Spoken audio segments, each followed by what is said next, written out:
And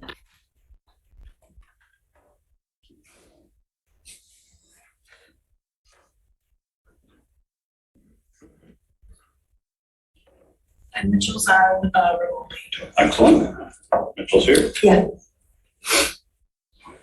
Okay, just waiting for Mr. Perry.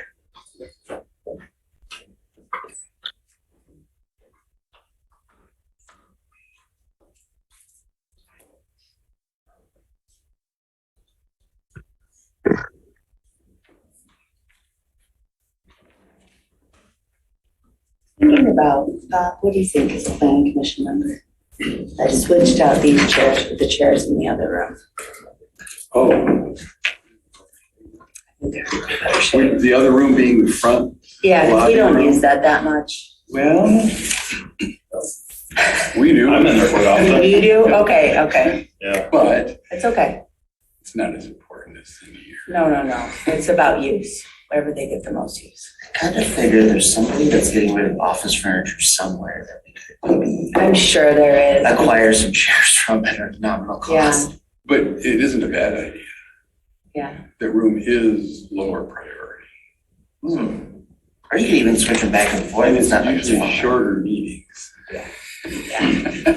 Well, I've got 9:30. Okay. So I'm gonna go ahead and call this first meeting of the Scio Township Fire Services Guidance Committee to order. Hey, Mark. Hey, Mark. Perfect. Perfect timing. How's over the other room? Like, why's everybody late? Cheers, better. Call this first meeting, and I think we have a couple things to discuss. We have an agenda in front of us. Let me get yours. Yep.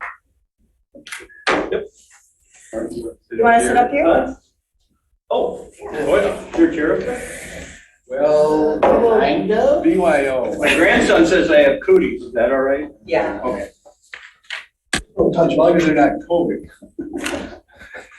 So the objective of this first meeting, I'd like us to establish what our agenda should look like.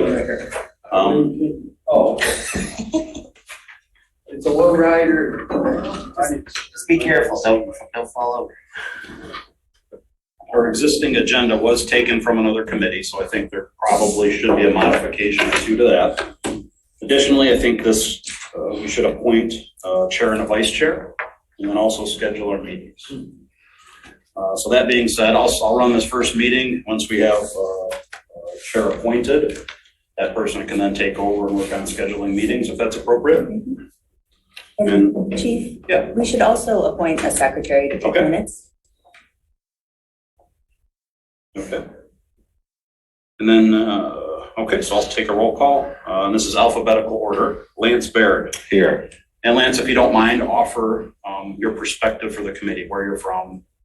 Just a brief 10-minute intro. Wow. Keep it to 10. 10? Okay. Yeah. I'm gonna get a timer. Lance Barrett, Lieutenant of the Fire Department. Also happen to be the union president for the 9 full-time staff. Been on Scio since 2010. Was paid on call. Got hired in 2014 full-time when I came from a different fire department, just a little bit west of here. Thank you. Jessica Flintoff, Yes, here, township clerk. Township Clerk. Mitchell Goodson. Here, I'm on Zoom. Do you hear me? Gotcha, yep. Hi, Okay. Mitchell. So, hi. So you can call me Mitch. I've been a resident of, or we've been a residents of Scio for 30 years. And I work at the University of Michigan. I'm working half-time. I can tell you more if you want. Okay, so anyway, I'm a medical physicist. I work in radiology. I teach about x-rays and do x-ray and ultrasound research. Excellent. Thank you. Robert Groden. Yeah, that's me. Live on East Delhi, been in Scio since 2011. Retired a year and a half ago from Ford Motor as a plant manager. Excellent. Thank you. Bob Hyde. President, I'm on the planning commission. I've been in Scio since 2007. Mark Perry. Mark Perry, been here for 25 plus years, resident of the township, served on several township committees, but relevant to this issue, millage. I've been on the board of review for, oh gosh, I don't know, 10, 12 years now. And my background is municipal finance, director of taxation for Masco Corporation and real estate and government affairs, and economic development, tax incentives, and I represent taxpayers in front of court. So I'm an advocate. Anyway, I enjoy the opportunity to serve whatever way I can. Thank you. David Reed. Here, retired in the township for a little over 30 years. And with respect to fire, I've actually had lots of wildland firefighter training, but not that it's germane to this committee, and participated in many prescribed burns, and some of you guys have come over and watched us burn our property over there. I'm a retired by choice, retired board member, and contrary to what Barry and Will Weber think, I am a proponent of conservation, but I'm also a proponent of good financial management. Excellent. And Ryan Yapel? Yep. I've been a business owner in Scio since 2016. We're currently, company name is EWF Solutions. We mostly distribute food products, a lot of candy. So this time of year is extremely fun. We are building a new warehouse at the end of Baker, where it dead ends into Jackson. And Chief Hood was actually able to do training and burn down a house that was on that property in June. That was June. Yep. That was July for some reason. Yeah, so know a lot about what's going on in the township because of that. Great. All members are present. So item 3 is adoption of the agenda. I'm sorry? Mitchell, He introduced himself. Yep. I would suggest one item that we add under new business C, design of the agenda. I think, like I said earlier, I just copied this from another meeting as a starting point for this committee. I think it's appropriate that we have an item somewhere on there for presentations and discussion. And that would be my only suggestion. And other than that, for today's agenda, if anyone else would have amendments, otherwise a motion would be appropriate. Motion to approve as amended. It's moved and support. All in favor, say aye. Aye. Sorry. All opposed? Motion carried. Public comments. Terry, is there any members online who wish to address this committee? We have 2 members participating, Kathleen or Rob. If either of you want to comment, can you raise your hand? I'm not seeing any hands raised. Okay, excellent. Approval of minutes, we have none, so we'll skip. Communication or correspondence, there is none. No old business. So moving on to our first order of business, appointment of chair, vice chair, and secretary. Who would volunteer to be chair of the committee? What do you envision as duties of the chair? Duties of the chair would simply be to run the meeting and correspond with Terry and I to make sure the agenda is appropriate. who makes up the agenda? Terry and I will. Yeah, we'll be happy to manage that, with feedback from the committee and the chair. No one else wants. I don't want to take it away from, I mean, this is a plum opportunity. I don't want to take it away from you. It is a resume builder for you, David. A resume builder. I need it. That would take a motion. Anyone care to move? I move to appoint Dave Reed as chair. Is there support? I'll support. Okay. All in favor? Any opposed? Motion carried. Congratulations, David. I'll get through vice chair and secretary and then turn the meeting over to you for the last 2 items, if that's appropriate. And so vice chair. We'd like a vice chair in case David's unavailable. Okay. And do you go by Robert or Bob? Get the last name right. What's that? I said, get the last name right. Oh, yeah, better Bob Roden.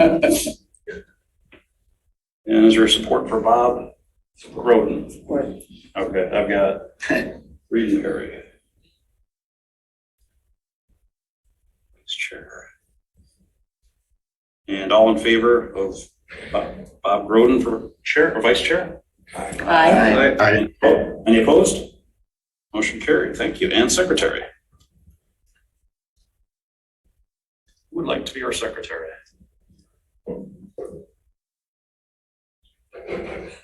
I'll do it. Why not? Thank you, Ryan. Thank you, Ryan. Thanks, Raj. And is there support for Mr. Evil? Support. Okay. Moved and supported for Ryan Yeaple as secretary. All those in favor? Aye. Aye. Any opposed? Motion carried. Congratulations. Thank you, you three, very much. So David, I'll turn the chairmanship over to you. Oh, boy, okay. So, First agenda, or the second agenda item then would be the schedule of meetings. Now, we have a deliverable in the end of December or sometime in December. I just reviewed that again this morning. The township board meets December 15th. I think that should be our goal. Is that and that's the only meeting in December, is 15th? Yes, currently scheduled because of the holidays. It gives us just shy of 8 weeks.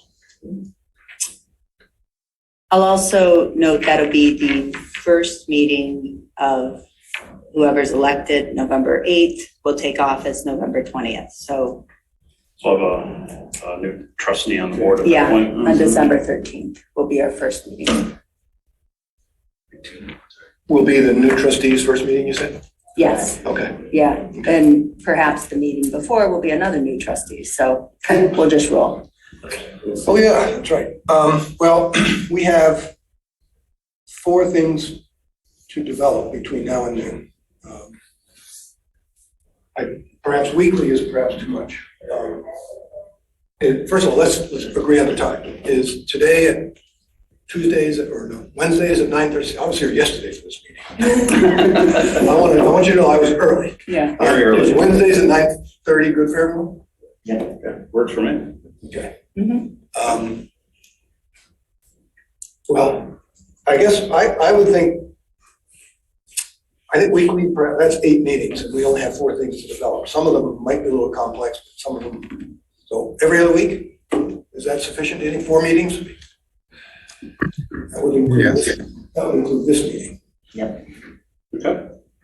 And I guess if we get to our second or third meeting, we can add an extra one if we feel necessary. Sure. So every other week, starting today, Wednesday, So it'd be 2 weeks from today and repeating. Okay.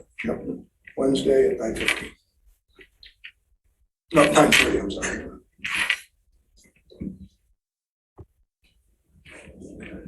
And I can work with Terry. We'll get that schedule published.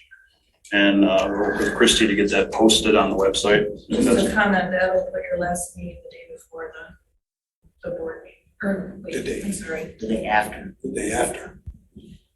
Oh, I'm just thinking, shouldn't we meet next week also to see if we're making progress? I agree. Yep. I mean, I read the 4 objectives. I'm a little vague.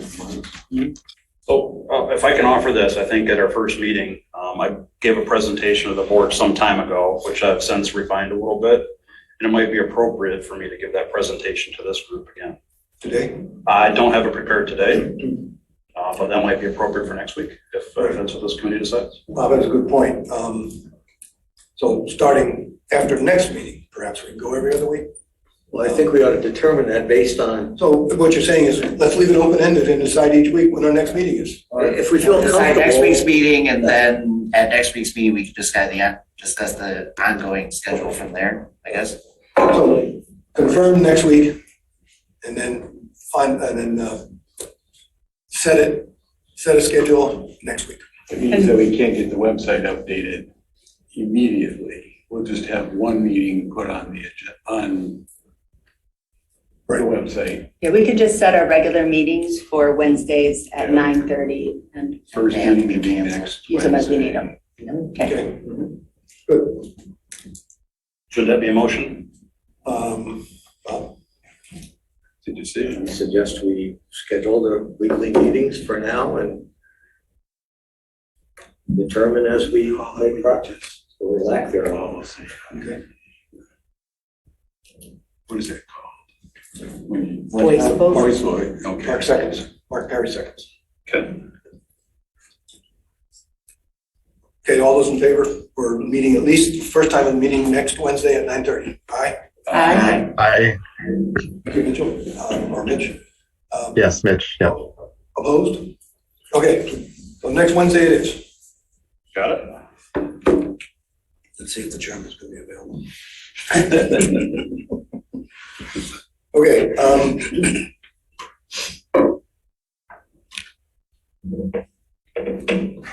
all right.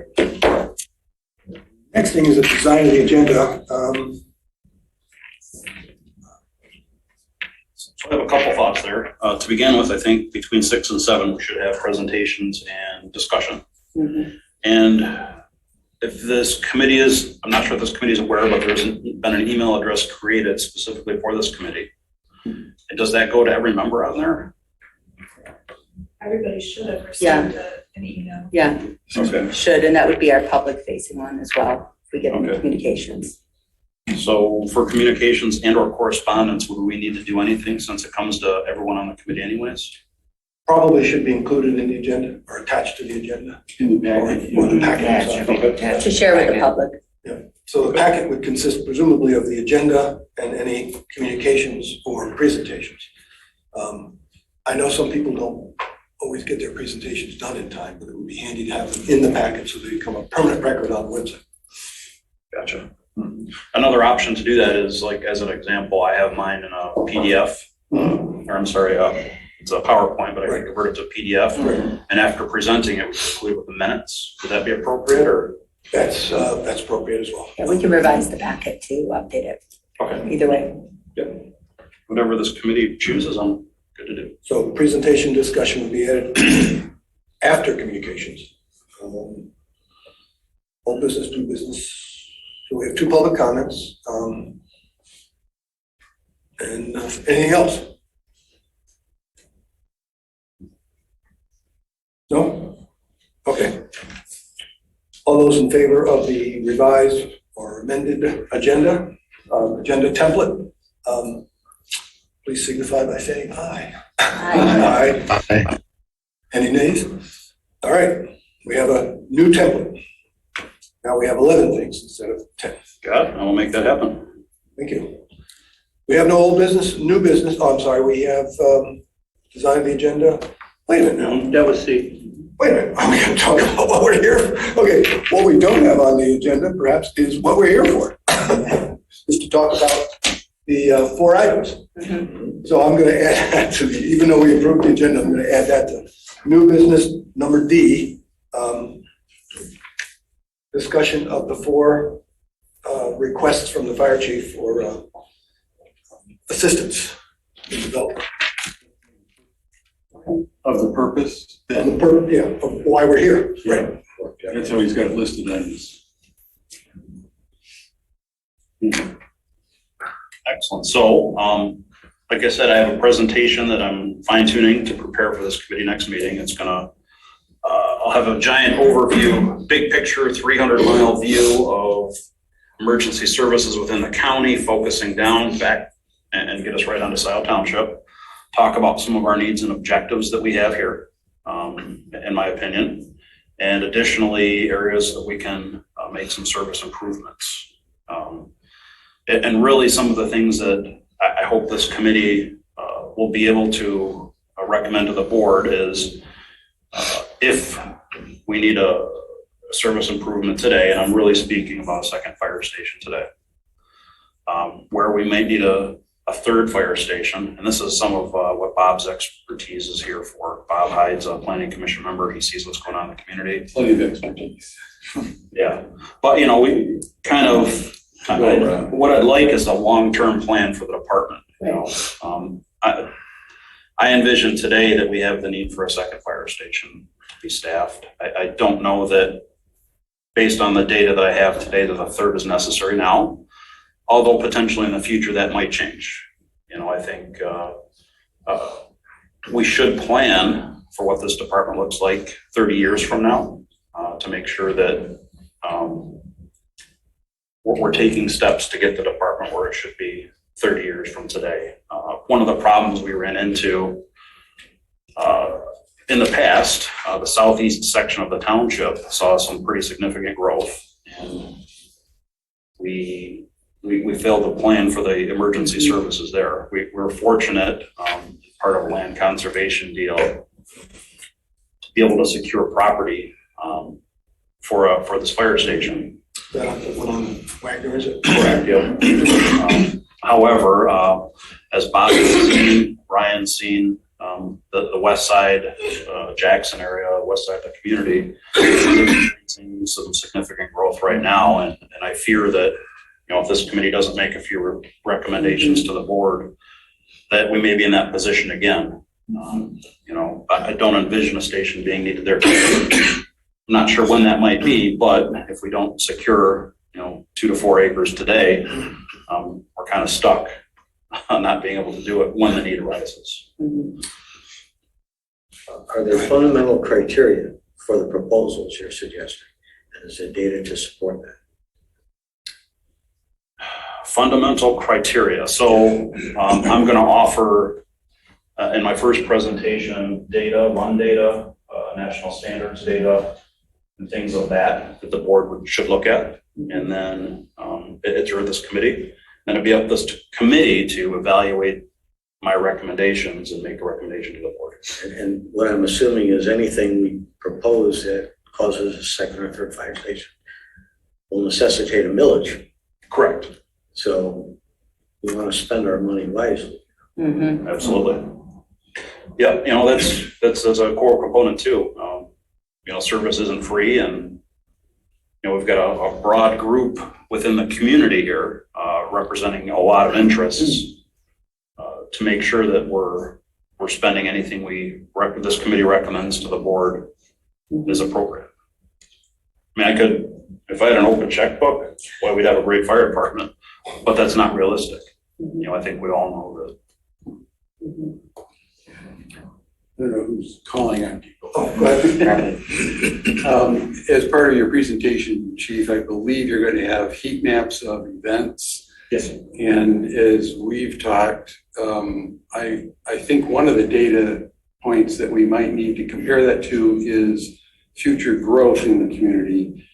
And I spoke to Doug Luan at Carlisle Wortman, our planner, to see if he couldn't get the updated map that shows all the developments that are approved and proposed, so that we can get a view of the near future and then try to see what open spots are there for maybe a fire station, but also for future growth. I mean, what do we think can happen?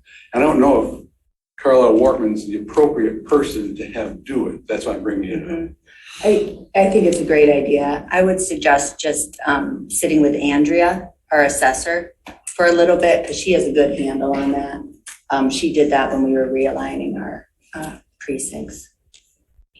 But you know, then I would ask the question, then why wouldn't those people that want to develop, particularly commercial or otherwise, be the ones to pay for any future incremental cost of fire There's a station great center? suggestion, and Yep. whenever we have new developments come in that require changes to, I mean, if it's just a by right development, we don't have as much to say, but we can get them to offer public benefits if it's a PUD, for instance. So on those kind of developments, we already do look for assistance, like for a fund for a ladder truck, for instance, if they're putting in a denser development with higher buildings and that sort of thing. So we look for that already, but if it's a by right, we really can't.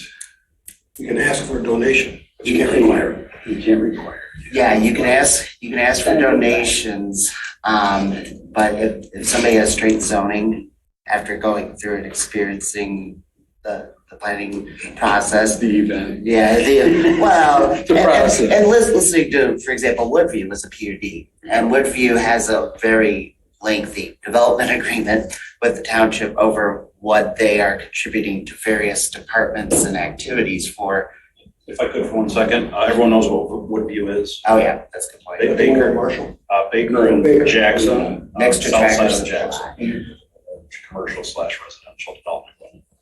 But they contributed funds to both the fire department, I believe, and they're contributing funds to the water and sewer department, some other things in exchange for being able to build as many units as they are building there. So certainly something, especially for PUDs, that we could look at, but yeah, by right development, I agree with Bob. I don't think it's possible to require people. We can ask, You can certainly ask. and we do. You brought up a good point of fee-based revenues. Is there a line item in GL that specifically singles out those types of fees? Yes, Development fees? yes. Okay, all right, good. And there's also one for fire inspection fees, if I remember correctly. Yes. Correct, yep. Yeah. We implemented a fire inspection program Last year? almost a year ago now, and that we charge a nominal fee, although some would say it's not nominal, but a nominal fee to perform the inspection that offsets the cost. Couple questions, Chief. The parcel you referred to on Wagner, Yes. for years, I thought that'd be a great spot for a fire station, but then I was told it was too small. Is it too small for a ladder truck, or is it just right for a small house? So the parcel the township previously owned was approximately 3/4 of an acre. Yeah, and that was too small to really build on with the retention, detention requirements and from water resources.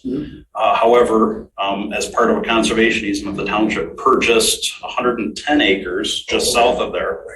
And they carved off a section on the very north end for future infrastructure improvements. We got about 4 or 5 acres to work with there. So is that appropriate to get out to, I think you're referring to southeast, you referred to Scio Road where Liberty Fitness is that close enough to get there in time? Yes. Or okay. Yep, that's actually a pretty good location for where our service gaps are. And we own property at the end of State Road. I do, yes. Would that be a good location for the two developments that are going at Marshall and Baker? I'd have to look at that a little closer. That- I think one of the township previously engaged a firm called Emergency Services Consulting International for a long-term plan. Well, a short-term plan, but they projected out long-term. I have that, which I will provide to this body. And it does show a fire station a little bit farther west from there. But, that's something that we can absolutely look at as appropriate. We'll just have to map it out a little bit more. Okay. But that's something to consider. If we got the property, we're in much better shape. And thanks, David. Chief, something I think is going to be important to hear about too is not just kind of stations, like where we need more response and our calls and things, but also what I've been struck by in my 3 years here at the township is coming in here to find out that the fire department's just making choices about which MIOSHA safety standard are we going to be able to comply with or not? Which law shall we comply with or not? Like what I think this committee needs to understand is that this department has been neglected for, it seems, decades. It seems decades in terms of right sizing it at all to the community, but also making sure our firefighters are safe, have the training and equipment that they need, make sure that they're staffed properly. And also, some decisions were made along the way, and Chief, I'll say this, please correct me if I'm saying anything wrong, I'm kind of saying it so you don't have to, is that some decisions were made along the way to reduce our services to meet the measly budget. And some of those reductions were, say, 10, 12 years ago, ceasing to do inspections as required by law. Okay, so now commercial property owners are kind of surprised. They enjoy hearing from Terry, they enjoy meeting Doug. But they're like, hey, we've never had to do this before. It's like, yeah, because we stopped 12 years ago. The township board let us stop doing those inspections 12 years ago. Okay? And another thing is like with MIOSHA or physicals or equipment. I mean, all the things I heard about when I came on, we had 2 years without a chief. 2 years. And before that, one chief was in place. And then we had a fire services director. We relied on the expertise of John Chesko. We had ECSI finishing up their work. And we also leaned heavily on AC Fire Marshal Doug Armstrong. But it took 2 years before Chief Hood got here, right at the beginning of COVID, The week it happened. which was a good time. So we've worked together a lot on, yeah. Well worth the wait. Well worth the wait, well worth the wait. And I think the union would agree as well, Lance. Yeah, and so, I just want to say that there's some, this isn't gonna be incremental. I would expect that some of these are gonna be choices, and we just need to be really deliberate about, okay, if we do this, we're gonna meet these laws. We're not gonna be able to meet this until 5 years from now, but let's just be straight up about it for our community, because I do know also that the fire department also started going on fewer calls, right? So, and the chief reestablished are going on all the calls That's that, majority. the vast majority of calls that we should be going on. We can explain more about what should and shouldn't be going on means. But the fire department was just kind of isolated and left over there, so they reduced their workload. Well, that means reducing service to the community, and that's not okay. So we can't allow that to happen again. Right. I think something that would be helpful, kind of like, as you were mentioning, Clerk Flintoff, can we understand better what all of the MIOSHA requirements are and what some of these choices were? Because there are some people like David and Clerk Flintoff that have been here a very long time. Some of us that don't know the history of some of these decisions that were made an extremely long time ago. 5, 10, 12 years ago, we don't all necessarily know each thing. We might have heard from somebody, but second or third hand. I also look at it from we sort of need to better understand, what types of calls have been dropped off, or have we solved that problem? Because that feeds into a lot of the other deliverables. I will say the sheriff's department, especially out here, if it's not a true emergency, if it's a property damage claim between two vehicles on private property, literally a few calls and dispatch will not respond. Had it happen multiple times on a property, and they say, well, you can take statements from both parties, and that works okay most of the time, but it doesn't work okay if it's something where it's somebody's life or home or business that's on fire. Just a question, did the Governance Academy cover the fire department? Was there material in there? Yes. I had a brief overview on there, yes. I was thinking it did, so maybe that could be I've got a little more expanded one. good. I anticipate, I'm gonna talk for about an hour at our next meeting. Oh, Yeah, I know. Bring your notepads. I was thinking along the same lines of Brian, and I don't know if this is easy to do, and who in the fire department would do it, but it would be convenient for us to know the list, if possible, the entire list of non-compliance, and what it would cost to comply. Yeah. Ballpark figure, you can have lots of zeros at the end. But is it Yeah. 100,000, is it 1 million?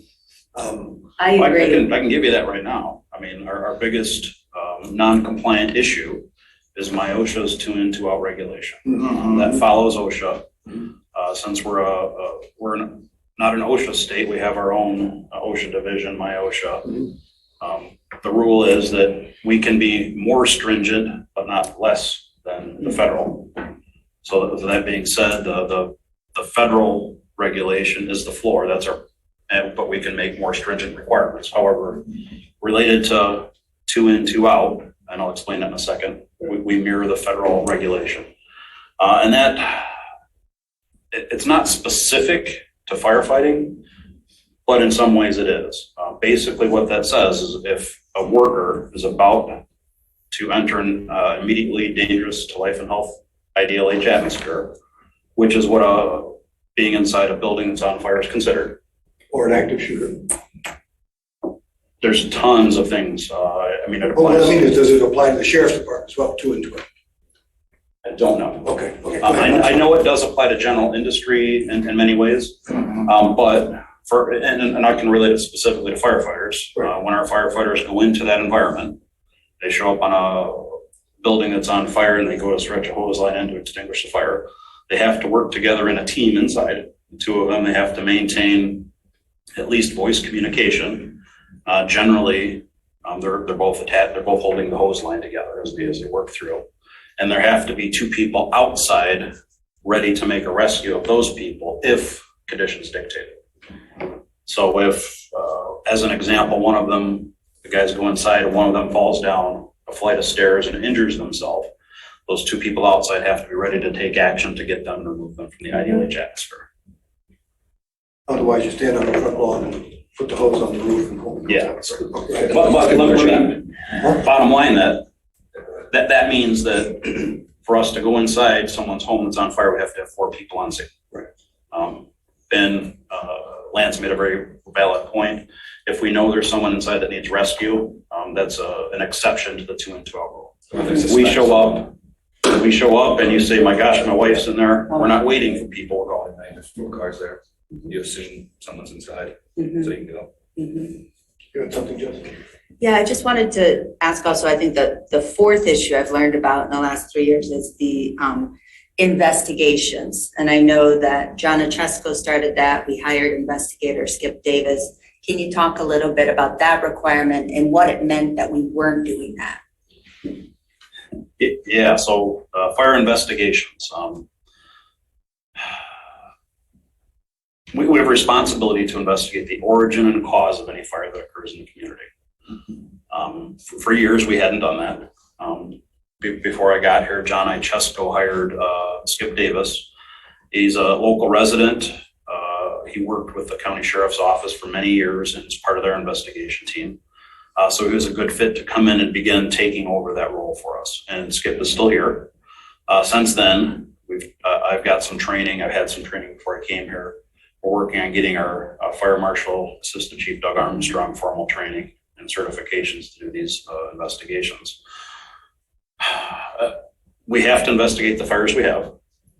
We're doing that now. We've actually discovered a number of arsons within the community. I think 3 or 4, 2 being buildings, some outside fires that were arson, which is important stuff. But that's great, and we work with the law enforcement partners to help prosecute those crimes. But on the bigger picture, when we determine the origin and cause of a fire, it goes into a report that gets uploaded to a national database, which then they're able to pick out of there and say, hey, this ice maker has been the origin of 10 fires, and that's how recalls happen.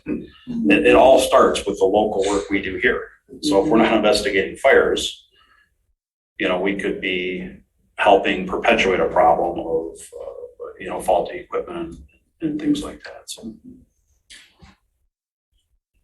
Just real quick, so are we in compliance? Yes. Okay, good. And then just one more, Chief, just generally speaking, the training, you guys did your best, but before the chief got here, I don't think you had enough, if I'm explaining it correctly, enough training opportunities funded. But I would like you to speak a little bit, Chief, and then Lance, about having these firefighters making sure that they're, in compliance with physical fitness, with technical training. Water safety was interesting to me, or water rescue, and all of those. So if you could talk a little bit, and I know also you did some things with your daily inspections that count toward some of the training requirements as well. So yeah, one of the problems I identified early on was that we didn't have training records. And from a, I guess, negative aspect there, the first thing my OSHA is going to do when someone gets injured is come in and say, show me your training records. Previously, those hadn't existed, and if they did, they were haphazard. Today, we've got a digital system keeping records. We enter our training in there. My OSHA requires, they've got training in several categories with various hours for each category every year, and it's over 200 hours a year of training just to meet my OSHA requirements. We're getting a lot better there. A lot of the things that we had been doing, every morning the firefighters go out, do a vehicle inspection. They do basically a DOT compliance check, the wipers work, the defroster works, the tires are inflated, turn signals, and all our emergency equipment works. And then they also check our actual firefighting equipment, the pump engages, our hoses are present, things like that. And those count towards credit for some of the MyOSHA required training, vehicle inspection, driver's training.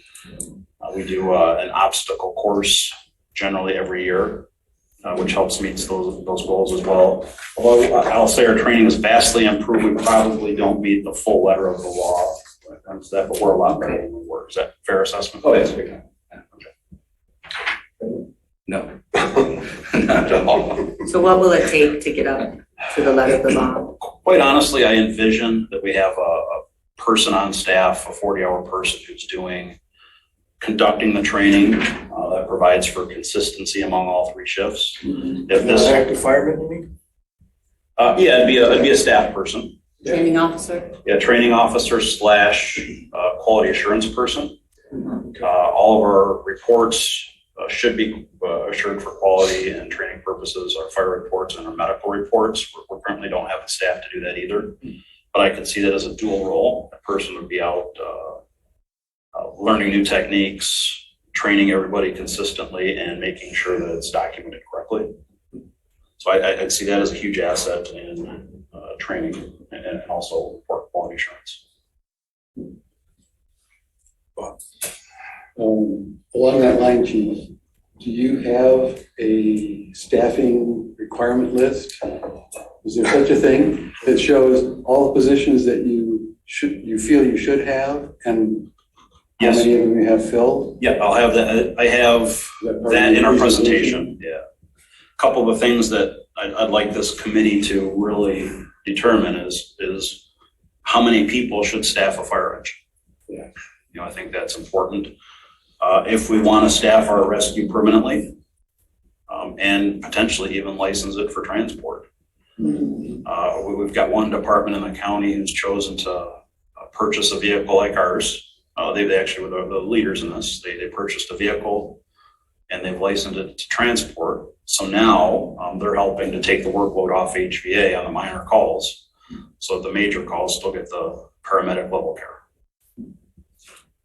Sorry to go back to something that somebody asked a little bit earlier. How often are we meeting 2 in, 2 out right now, or? Under 50% of the time. Okay. Does that include shared duties with other townships and cities around municipalities? They would We rely on that to meet the 2 in, 2 out. oftentimes, yes. More than 50% of the time. For the entire event or just the first? The 2 minutes is not, you're saying more than 50% not satisfied Correct. for the entire event? No. Oh, okay, good. So as we get into the fire services presentation, you'll see we have what I'd call a minor structure fire. And I don't mean it minor from the perspective of the person who has a fire. I mean it from our resource commitment. And then we have what we call major fires. A minor fire, as an example, we had a fire in a wall at the Moy Metal building. Our on-duty personnel were able to cut the wall open and extinguish the fire. Not a major incident. We didn't need outside resources. We weren't in an IDLH atmosphere. All fine. Many of you heard we had a significant fire in Westview Way a couple weeks ago. Major fire. Fortunately, we did meet 2 in, 2 out when the guys got there. However, that fire was too advanced by the time we got there. And of note, that is about 0.8 of a mile from the proposed or the property the township owns, whereas we're almost 4 miles from our current fire station. How long did it take to get to that fire? We had a 9-minute response time. And it was too advanced.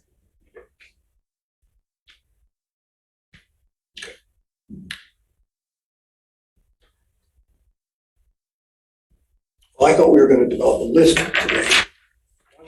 down, but I think we've covered all, more firefighters, a ladder truck, a second station, you said a third station. We need MIOSHA compliance. I don't think, let me A clarify. third station, 10, 15 years out. Sometime in the future, yes, we should plan for it. But in your mind, do you think the second station is needed now, next year, 5 years, My best estimate is about 10 years ago. 10 years ago? Well, we've had the land. Well, and that's what our reports say. I mean, I'll also say the ECSI, the prior reports, I mean, there's been study after study, you know, that we haven't followed. So we don't do anything. Now the issue is, do we go to the southeast or we go to the west? Because the west is building out now too. Correct. And I'll say that's a little bit subjective. Right now, we're meeting our response time guidelines to Baker and Jackson. We're getting there quick enough. Southeast is where we're having the struggles. And I've got some response time data to share there and number of calls. What is that, 9 or 10 minutes? Our goal is to be there in under 6 minutes. 6, yeah. And as of now, we're okay. Subjectively, this is an opinion, I'm going to offer that up. Once we have a section of the township that's in that area that's got more than 1,000 calls a year, it probably deserves its own fire station. Several years ago, I had an opportunity to work with a very, very rural agricultural township. General law, 1 mill, no SADs. And he was trying to put together a long-term plan, like you're doing, to transition from rural, because eventually it will become quasi-urban or suburban. And they just didn't have the money, and they certainly weren't going to go through the challenges of becoming a charter. Their residents, because they're mostly Aggies, couldn't do it. So he knew he didn't have enough support for another fire station closer to the village, even though the township hall, the current station, was sort of in the middle of the township, just like this. And he came to me because we were building a plant. He came to me and he said, Mark, you're the single largest taxpayer. What is it we could do to help, or for us to help? And I said, well, what are your standards for site selection? Because site selection when you're building a plant is very critical. You know, you got to be near the labor force. You got to be near your, not necessarily your customers because you transport product, but certainly your vendors or your suppliers. And in the fire industry, in his opinion, because he was a rural township, he didn't have the resources to do what he needed to do. He said, Mark, we have no water system. Everybody's on well and septic, but we have one hell of a lot of ponds and lakes. And he said, Mark, what I need is that big pond, that little lake in the back of your plant. I need to be able to draw water out of it in the event I need to fill a tanker. So in a rural area, to him, what was important of where he located it was, where are the big bodies of water where they can invest, make capital improvements in those ponds to do the suction. It's called a dry hydrant. Dry hydrant. And we need easements. Is that something you can help us with? And I said, yeah, I can do that. And that was the short-term fix, but the very grassroots of making his department not state-of-the-art, but essential in order to make sure that we can reduce run times and have the supply of water that we need. So, and the other thing is he did, and I thought it was very simplistic, is he took a plat map or a section map of his township. He drew an X through it. He says, Mark, see that where the intersection is? That's where our fire hall is. And there's a reason why it's there. And then he said, now what we're going to do is we're going to locate those bodies of water in each quadrant. And then from there, and it showed right where our plant is. Yeah, that's the logical place because we got a Class A road. because many of these townships are gravel roads and they're seasonal roads. So, that's my involvement other than, helping him out with his millage rate.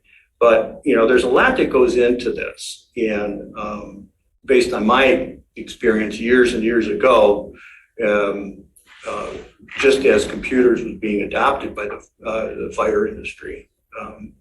And there just wasn't, police were far ahead. But it seemed like the fire department was a stepchild of each jurisdiction, or at least of, public safety. It often feels like that. Both from where I came from and where I am now. I think our technology is a little lacking. To your point, when Scio created its own fire department in I believe it was 86, there was, from my understanding, I wasn't here then, I was in 6th grade. There was a lot less development along Jackson, and that made a little more sense, right? We've got a much more rural community. We've got a fire station right in the center of the township, and volunteer firefighting force of about 25 people. Specifically related to water infrastructure, we're working on that today.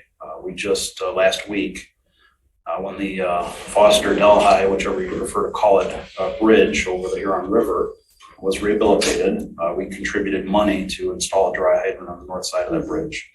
Our fire apparatus can't drive over it as they weigh more than the restrictions of the bridge. Weight bearing capacity. Correct. So now we have, between us and Ann Arbor Township, we have another water source for the northeast section that doesn't have hydrants. If we look at that in the same context of the quadrants, I'd say our struggle is probably the southwest quadrant of the township. I'd identified one pond on Liberty that might be a good option. So that's something that we definitely want to look at for a water supply for that area. I got one in the back of my house. Where are you at? Oh, wait a minute. No, I don't need it. I got a fire hydrant. I'm cornering my property. I'm in Hollowfield. Oh, you're good. You're good. I got a fire. I got a Liberty Pond? Yes. Okay, so do we need to improve the parking lot in order to get to it? So we've got to be able to put about 50,000 pounds of weight in a lot, and it's got to run for a while. Can't you just bring the hydrant out to the road? Potentially, there's length restrictions, but that's that's something that I've initially approached with former trustee Jerome, and so that's something that's on our radar for when there's some ability to do that work there. But that would be a great option. Our southeast section is mostly hydranted. There are some rural areas, but we do have access to hydrants there. And in fact, an unintended consequence of the Liberty Road water main project, right at Westview Way, they put a fire hydrant in for maintenance. However, we used that on the recent fire we had on Westview Way. So now that entire street, Westview Way and Southview Court, is that right? I'm misstating that second name. We have hydrant coverage there as that hydrant on Liberty is far enough. So we have pretty reasonable coverage there, but like I said, southwest, if we can find one or two more sources, we're good. And Chief Armstrong now, as he's out and about, we're looking at new developments. Anytime we're putting in a retention pond, we're going to ask them to throw a dry hydrant in too. Do you have a pump truck? A pumper. All of our vehicles have pump capacity, yes. Yes. Yep. And I'll give you a rundown of all our vehicles and their capabilities in our presentation next week as well. That shows a lack. Also, no, I'm saying. Where are the gaps? Yeah, what does it also, your presentation show what you would like to see? Yes. Okay, good. I'll articulate clearly my vision. And, it's up to this group to say, yeah, I think that's okay. Yes, knowing this, and kind of, project it forward. Just thought comes to my mind, if you consider this station to be the primary station, and the other stations, let's call them secondary or remote stations, what would be the minimum staffing for a remote station? So that's a loaded question. So NFPA standards say if you're going to put an engine anywhere, it should have 4 people on. Really? Correct. Wow. 4, you mean 4 in the daytime, 4 in the nighttime? 4/24/7. So that's 8 then at least, or 12 possibly. That's 12. 3 shifts. Yes. Yep. Okay. Yep. However,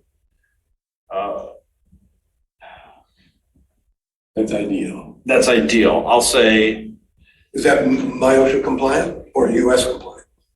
Or OSHA? neither. Neither. NFPA is a consensus-based standard that there's no enforcement with. I will say that we can talk about a one-man engine, a two-man engine, a three-man engine, and a four-man engine.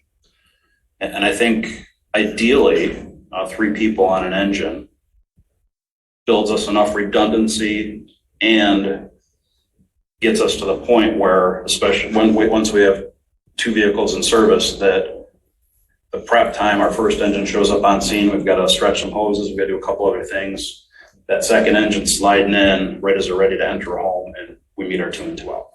Well, from the opposite end, a skeptic would say, well, if you had 2 guys here at the primary, or 2 people here at the primary and 2 people at the remote, when a call comes in for a fire, they both leave at the same time. One's going to get there first, and the other one's going to. So there will be 4 in and 4 out. Or 2 and 2 out, yes. Or, excuse me, 2 in and 2 out. Yep.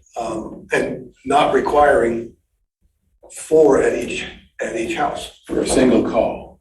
For a single call. Correct. Well, we don't have enough right now. I don't. Even with 4 and 4, you wouldn't have enough for 2 calls.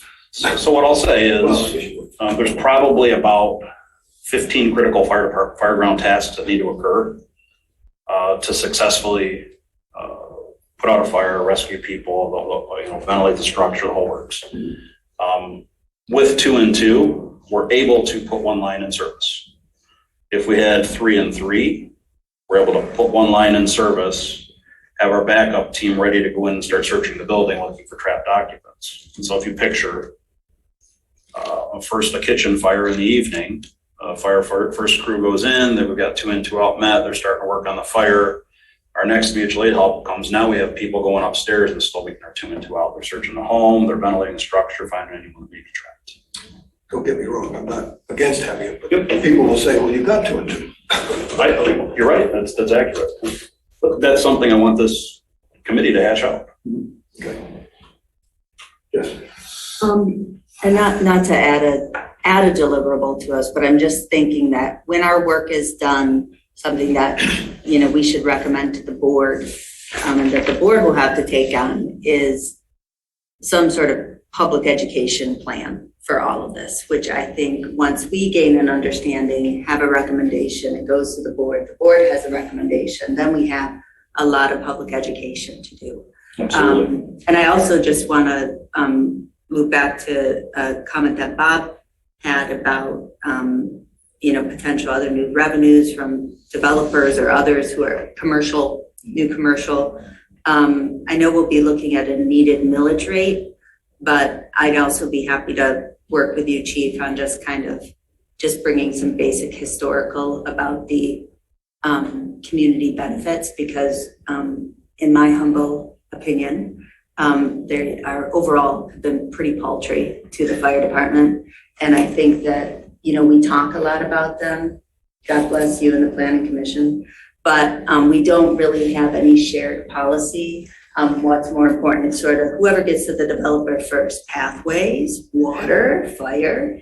And so, we're trying to be more strategic. But I don't think that I think that that's, a bonus. I don't think that I think we've got to look more at, kind of fees and other things that we can build in, if allowable by law and if appropriate. Right. Sir, I go on Greg Flinto's part about that. For example, the Jackson Road Overlay District, one of the requirements of that is to have a public benefit. How it defines public benefit, and this is nothing against the planning commission, but for example, one option would be my property's next to another developer, they put in a bench, I'm 30 feet down the sidewalk, I could put in a bench and meet the public benefit. It's very affordable compared to other things. Is it really a benefit to the public to walk 30 feet and have another place to sit? Or is it to the public benefit to have, for example, a statue? Wouldn't there be some way without it being, obviously, you have to look at it as not being an owner's cost. It's not to the developer's benefit or the public benefit to charge the developer $300,000 to donate to the fire department. So I'm on both sides of that. But is there something where we could come up with something that makes sense where the fire department or someone, ideally fire department, because we won't go down that path, would benefit from something like this? Because it would still help Jackson Road overall, because there's things that happen on Jackson Road, of course. Just an idea for that too. Let me share a story on extortion in economic development. Donations. I built a 3 million square foot plant down in Waverly, Ohio. City council said, we need a $1.2 million park improvement to get the building permit. But it was a cost of doing business, so we wrote the check. Another township said, we need a new ladder truck to service your 3-story building. $125,000. That's all. That's a great Well, deal. maybe, This is a few years ago. yeah, it was back in the 90s. Yeah. Uh-huh. And It was $125,000. Well, it's that or you don't get the building permit. And we said, no, we're going elsewhere. Quickly, the mayor or the supervisor said, can you just give us half? So we did half. Can negotiate. Yeah. So I've been on that side, and it wasn't a park bench. Yeah, but why was that wrong?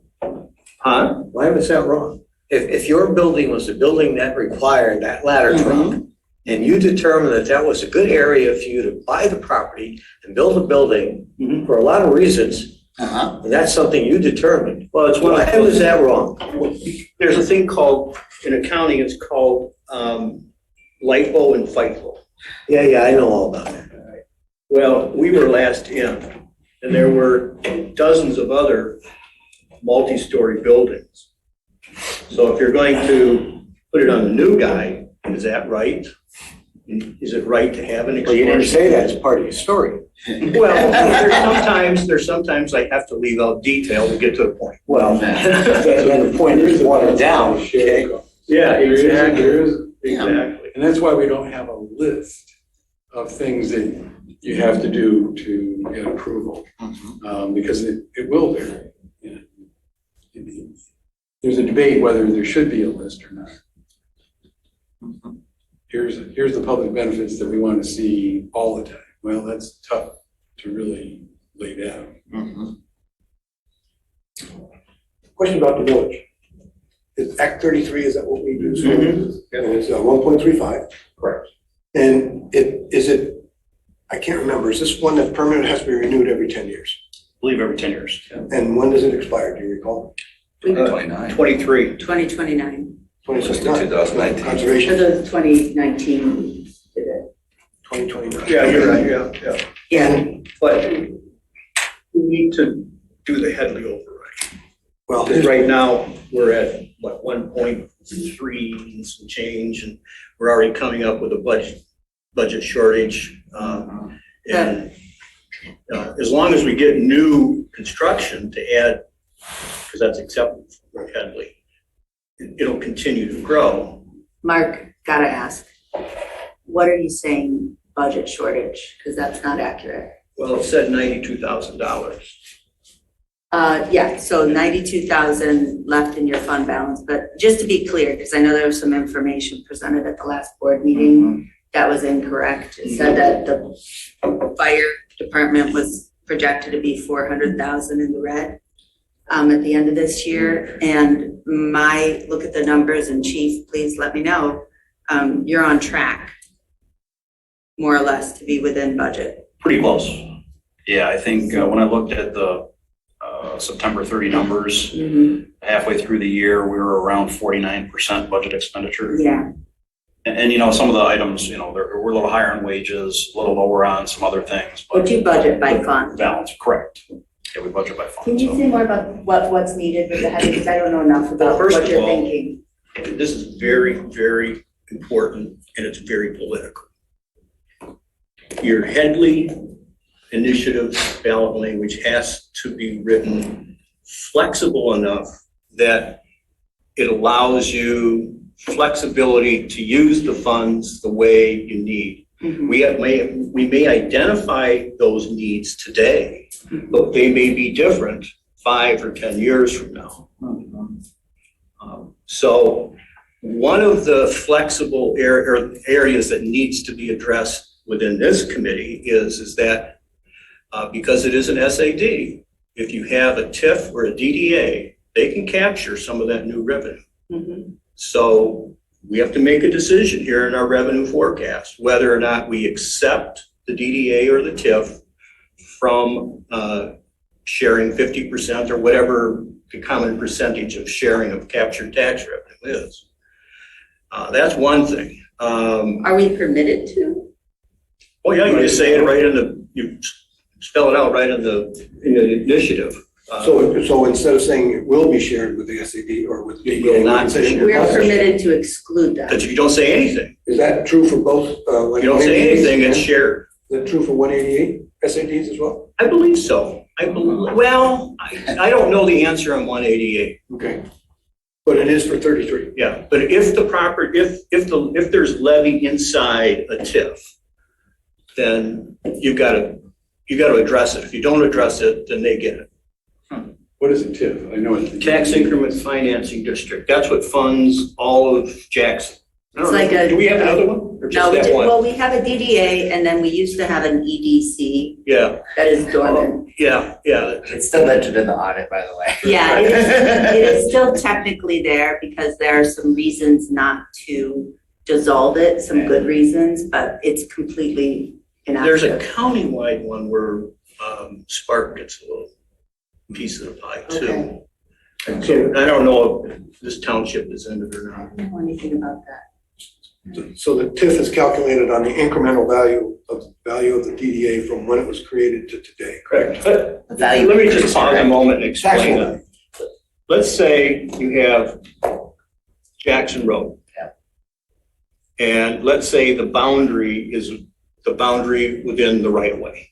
Or lands on either side of the center line. Makes sense. Okay. You create a district, a TIF district. And you set a baseline value, okay, before the improvement is done. And then after the improvement is completed, all new incremental increase in taxable value within that district is captured. And The taxes on it are the tax, the value and the taxes are captured, right? If your ballot language doesn't specifically say, we don't share with the TIF, then they get whatever percentage allocation or sharing is agreed within the TIF agreement, development agreement. So that's why it's important. It's very esoteric, believe me. And it oftentimes is an oversight, an unintended consequence. I was working with school district. The school district just happened to have a millage renewal and a Headley override. But a lot of it was a TIF. And they got less than 50% of what they intended to get and what the voters approved because they didn't have the exception language in the ballot language. So I'm not saying that's a major issue, but it's a point of consideration. It's a point of consideration that you do have to recognize. And does the fire millage or the fire? I have no idea. I have no idea. Is the DDA money coming out of that? I have no idea. I don't know. I It's should look just, into. The current one? Yeah. How do we find, well, this is not, I'll ask you. yeah, I want to pursue that. yeah. We'll come back with an answer. Yeah. I want to pursue it for all DDA income. I just don't know how you manage your TIF. I just don't. Well, You know what, Mark? that's a good question. You're not the only one. So, yes. Mark, what were you saying about 2023 though? Oh, For some reason, I thought it was sunsetting in 2023, because I think when Jack and Dave and Christine Yeah. asked me to look at this, it was like 10 years before. It was like in 2013 or 2014. Oh, okay. And that's that's the last time, well, when we were working on Dave, when were we working on the current 1.35?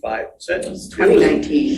Well, that was, no, but we originally looked at it back in 13 and 14. So it was originally passed in 08 at 0.9. 9.5, at 9.5, right? Yeah. 9.5. 0.9. It was 9. 0.9. Yeah. Then the incremental bump that we asked for was 0.35. Well, And what I recommended way back then, no, it should have been 1.9, not 1.35. And Jack said, well, I can't sell that. It's Wow. too much. He could have. But, well, it was a different time. Anyway, so that's the magic about 23. Okay, I see. Okay. Yeah. right. Sort of as a backup question, because I've asked the board this, when do you generally start looking at your budget for the following year as the fire department specifically? Well, the day the current budget passes, we're already starting to plan for next year. I don't know that the board has a formal time frame that they follow. We do not. I know last year, I felt a little rushed as we dug into probably February, maybe March. We had a good process the year before, Yeah, I thought that was and we had strong. I thought we would move forward and build with narrative, having department heads present iterative processes. Sure. But I don't think that then the board transferred responsibility from the board itself to the supervisor. Last year, it was very rushed. This year, I don't know what it will be, other than it's mid-October. So capital planning, I will say the chief does a great job of doing his own capital planning. We've had our first and last capital plan was in October of 2000. The only capital plan the township has ever done was in fall of, 2020. I'm 20 years behind. And the chief did a great job there. Certainly OHM does more in-depth capital planning for our water and sewer, but when we have things like parks now or just general township hall, this utilities addition, the fire station renovation, none of that was planned for. Okay.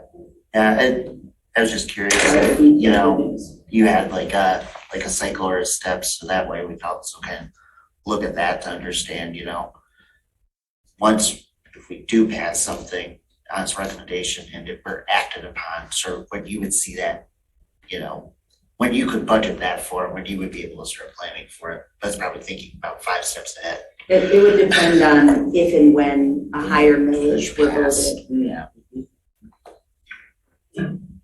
Just out of curiosity, I've been on the Ann Arbor Municipal Airport Board, which is a city department, for a long time. And we're required to present an updated 5-year capital plan, and it's a year-over-year update. Every year, you update your 5-year plan. Every year, because not necessarily because the city needs to budget the capital, because airports are federally and state subsidized. So it's like 95 cents on every dollar is grant money.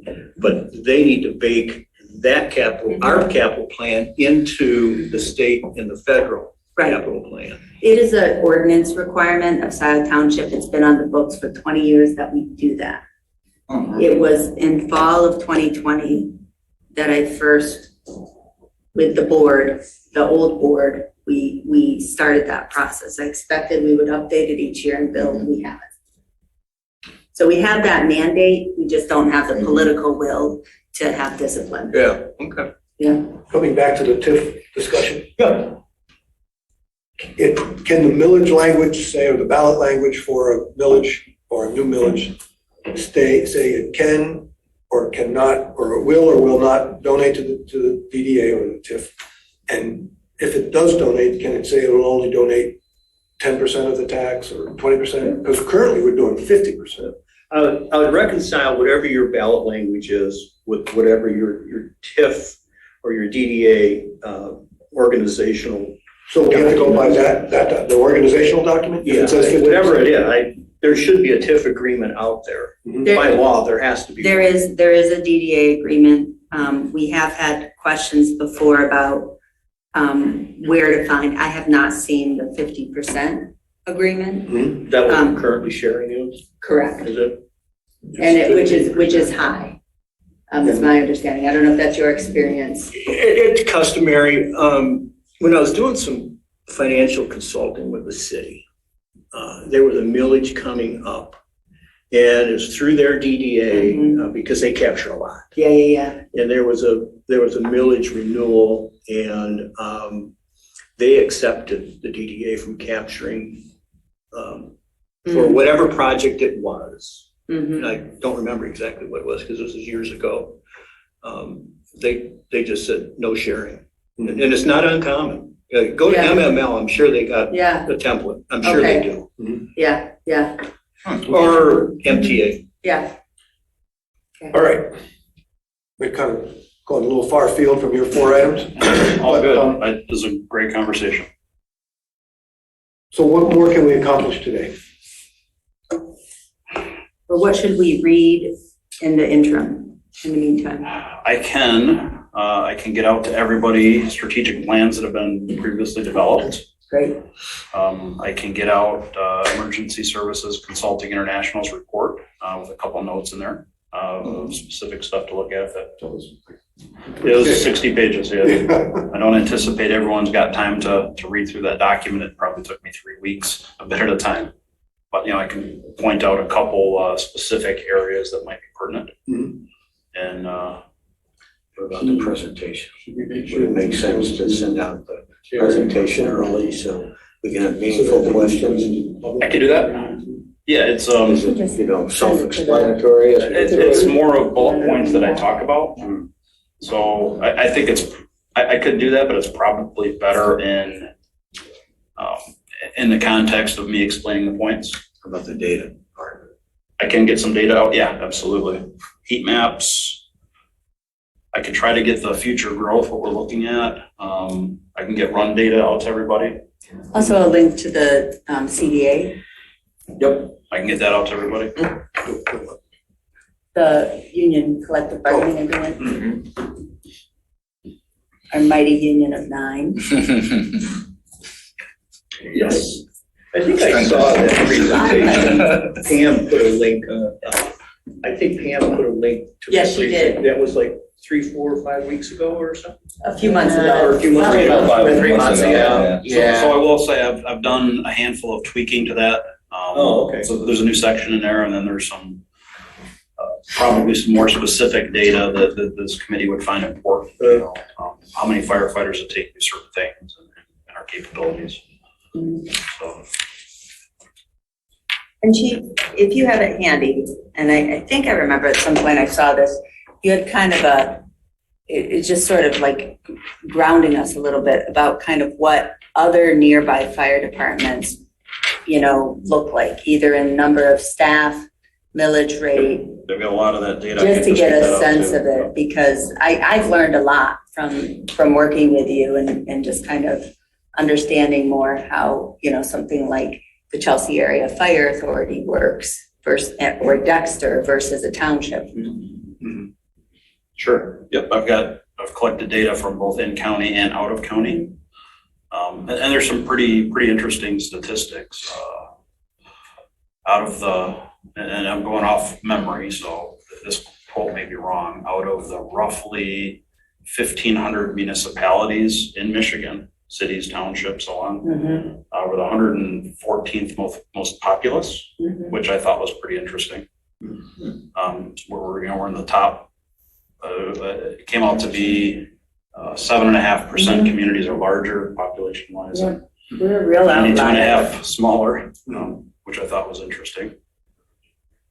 tax bases in the top two. Mhm. We're up there. I haven't found data for the entire state. If you have that, I'd love to see Yeah, it. it's in the One state. thing I found was like top 100. Yeah. Or 40s or something. Be interesting to know where we rank in the size of fire department versus size of.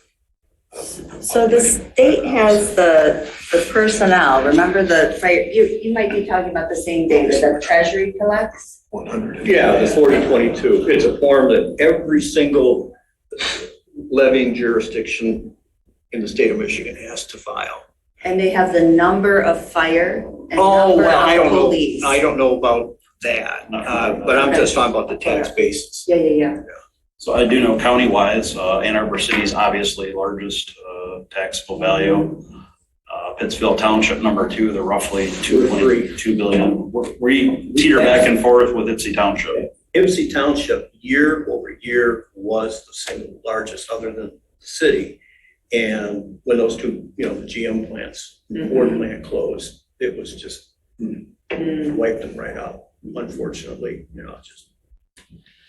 And there also, go ahead, Bob. Oh, well, I didn't mean to jump over you, but this is really a question for Jess and Chief Please, Andy. Andy, sorry. When our recommendation goes to the board, should we be comparing joining another group like the Dexter area? David, were you not So on that the there's board some when this happened comparison. last time? 2 years. So that there's a comparison, that's all I'm saying. I'm sorry? So that there's a comparison of cost Oh, of joining forces versus fighting it alone. I mean, I don't know whether that's required or even a good idea, but. Well, it's not required, but you want to talk about if it's a good idea? It's something we can discuss. I'll say that prior to us having our fire department here, we were members of the Dexter Area Fire Department. They provided a service. And my understanding of the breakdown was that Scio was rapidly growing as compared to the other communities serviced by the Dexter Area Fire Department, not growing near as rapidly.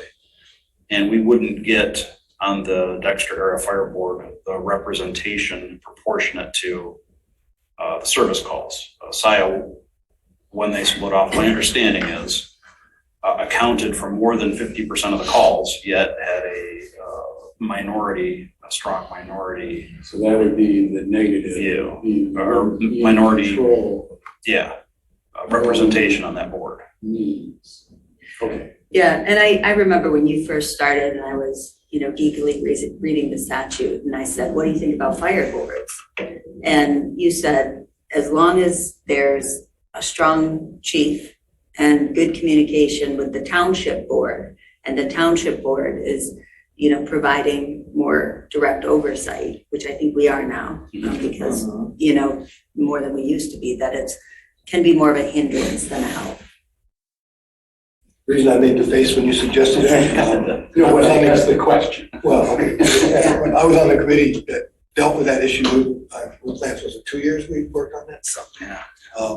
And it all boiled down to, actually, you know what, there were 2 issues. Number one, probably the biggest issue, was the name of the combined fire department. Not from us. The second issue was, and I think it mostly was in the Dexter area fire department, or DAFTA as it's called, was resentment. After 27 years or however long it was, there were still people on DAFTA that resented Scio Township pulling away, and they were really not happy joining back again, and certainly not happy changing the name. And so. That's what happens when you have the same 15 people working with each other for 20 years. And we had a lot of discussions, and it also came down to, there was an unfunded, retirement benefit. OEPD. And I think that was part of the agreement that it would have been, I think they were gonna leave that out. I think we were protected from that. But there were financials issues as well, because we were still, we still had the most calls between Webster Township, Dexter. Oh, yeah. And Dexter City. Yes. Yeah, Dexter Township. Correct. Or Dexter Village at the time, There are some challenges there too, right? So how do you equally provide service? How do you equally pay for service? Does each municipality contribute a portion? Do they contribute the same millage rate? How's the service delivery look? Well, and we actually have a 3-tiered cost model with a number of calls. I forget what the 3 pieces were. I could go back and I probably still have the Excel spreadsheet, but it was fairly detailed, number of calls. I forget what the other 2 parts were. But, population size, SEV, or taxable value, population size, and number of calls. And that's how that was theoretically going to be divided up. Of course, since we're in Scio Township, we had the most population, the most TV, and the most calls. So, And I'll also say that, I just lost my train of thought.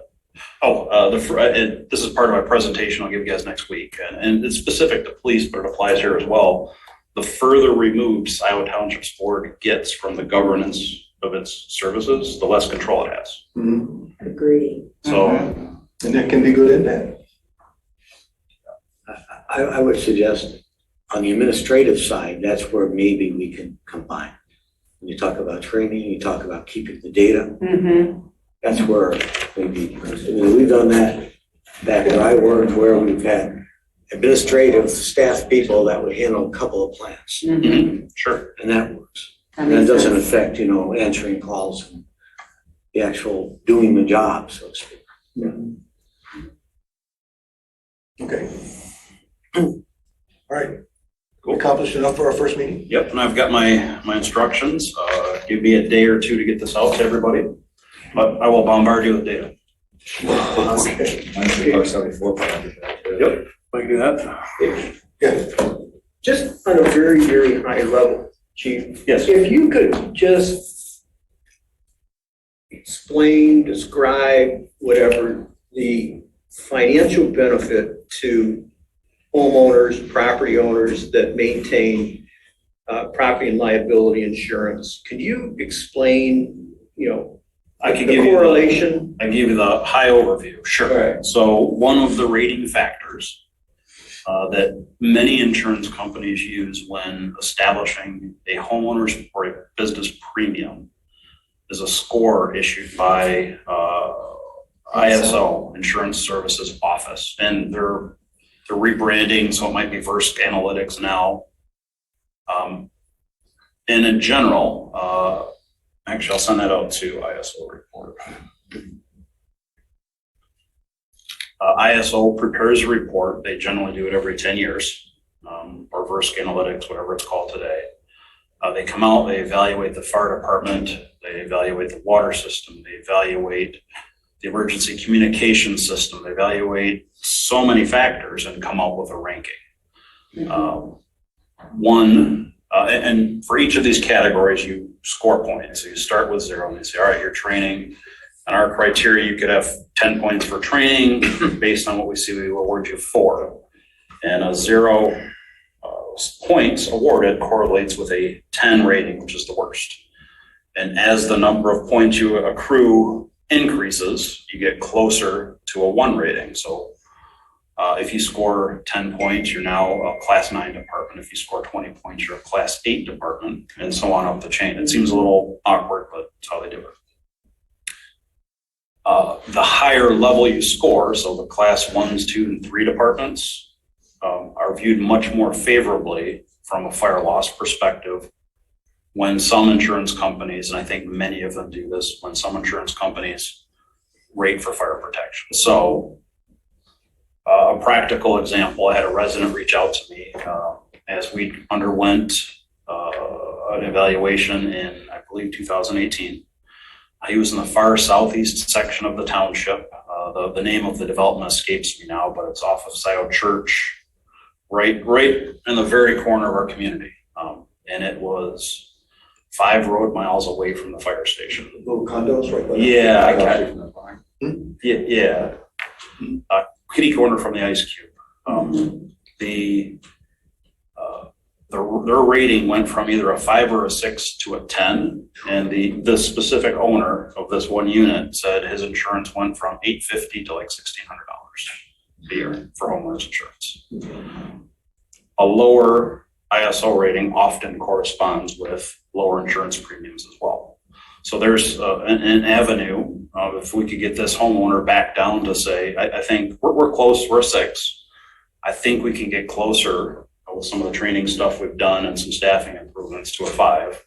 But if we can get even lower with a second station, I think we could reverse that trend. That homeowner might go from, say, $1,600 or whatever the number is down to, say, $600 or $700 a year, which would offset, I think, any costs that would be incurred by a tax increase.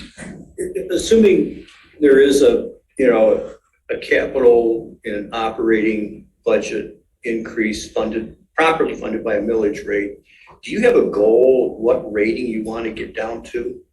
Yes, I think I can get us to a 3. 3? Is that good? Yes, And we're 6 now, you said? we're 6 now. Yep, I can bring you data on number of departments and where they're at as well. So Not that many that are 1s No. at all, like Phoenix, Yeah. big cities Mm. are gonna be 1s and 2s. It's there's very probably, Three in might be Michigan, really good for a size department or township. I think there's 3 Class 1 departments in Michigan, maybe 4. Yeah, Southfield maybe, I'm thinking like Lansing, Sterling Heights, maybe Grand Rapids, something like that. Grand Rapids, Yeah. Detroit, maybe Clinton Township.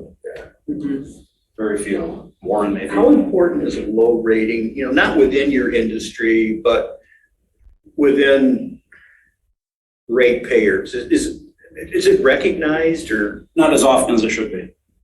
I don't think it is. You mean ratepayers, you mean homeowners? Yeah, well, business, property Oh, owners. business owners. Yeah. Whoever carrying others. Right. The problem is, I think insurance companies bury it in their underwriting. So it's not, hey, you make this improvement, this is your benefit. It's all buried, and insurance companies weight it differently. And it's really hard to pinpoint because, if there is an increase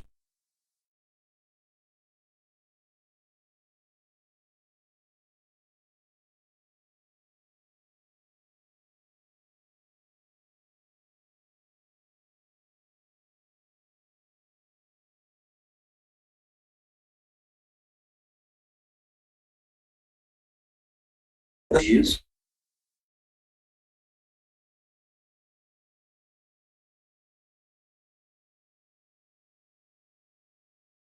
Did we just cut everybody off? We go public comment, so. That's one way to shorten the meeting. You should do that for the. Okay. Well, Jerry, is anybody trying to get back in? We have, I believe they're still here. Okay. All I'm still here. right. Did you hear we inadvertently didn't schedule the meeting long enough? We didn't purposely go away. We accidentally went away, but we're back now. So, there were 2 people. You said there were originally 2 people? They're still here, Kathleen Branch and Rob Pattinson. Okay, because I think we're done with our new business, I think. So next agenda item is public comment. And there's no one here in person, so Terry, do you have any hands raised? Kathleen or Rob, would you like to make any comments? No hands. All right. Well, I'll accept the motion to adjourn. Well, Bob and Bob and one move, one second. One Bob or the other. Oh, 2 Bob. We all want it. Yeah, we should just Bob and Bob. All right, meeting adjourned. Thank you. Oh, next meeting, next Wednesday, 9:30, here. I'll get Thank agenda you. materials out for everybody. Great, thank you. Thank you, everybody. Thank you, Terry. Did you work at the plant, Bob? Yeah. Which one? Where at? The one you. My dad did.